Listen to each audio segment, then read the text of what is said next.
Generations come and go, yet every generation and every individual asks the same question about the meaning of life.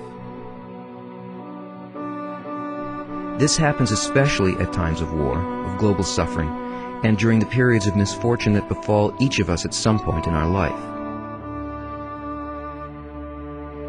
What is the purpose of life, which is so costly to us? And shouldn't the absence of suffering be deemed as happiness? In the Ethics of the Fathers it says, "Against your will you are born, against your will you live, and against your will you die."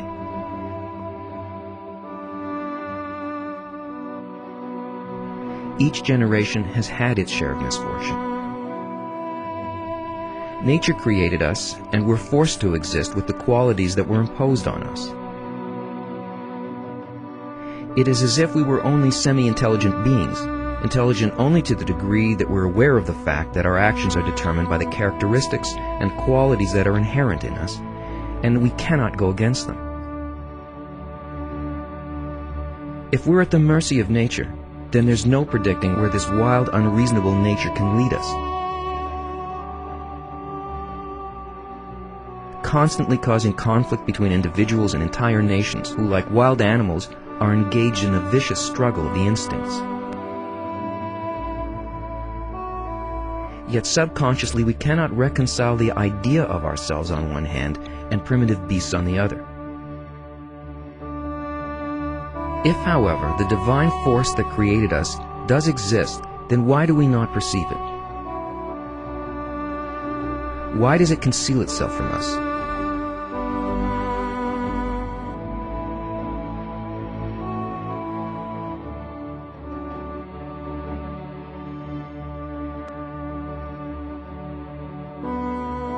For if we knew what it required of us, we would not commit those mistakes in our lives for which we are punished by suffering.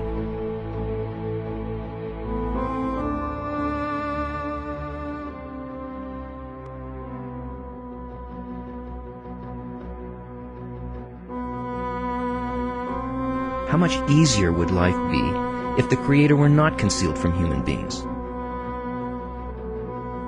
but were clearly perceived and seen by each and every one of us? Then there would be no doubts about His existence. We would be able to observe the effects of His providence on the surrounding world. We would realize the cause and the purpose of our creation. We would clearly see the consequences of our actions and His response to them. We would discuss all our problems in a dialogue with Him, ask for His help, seek protection and advice, and complain to Him about our troubles and ask Him to explain why He treats us as He does. Finally, we would consult with Him for advice concerning the future. We'd constantly be in contact with Him. And we would be correcting ourselves in accordance with His advice. In the end, He would be pleased, and we would benefit as well.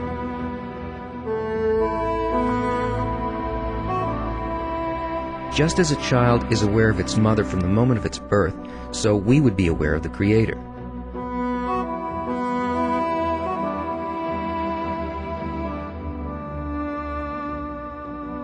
From all of the aforesaid, it should become clear that the only element lacking in our world is the perception of the Creator.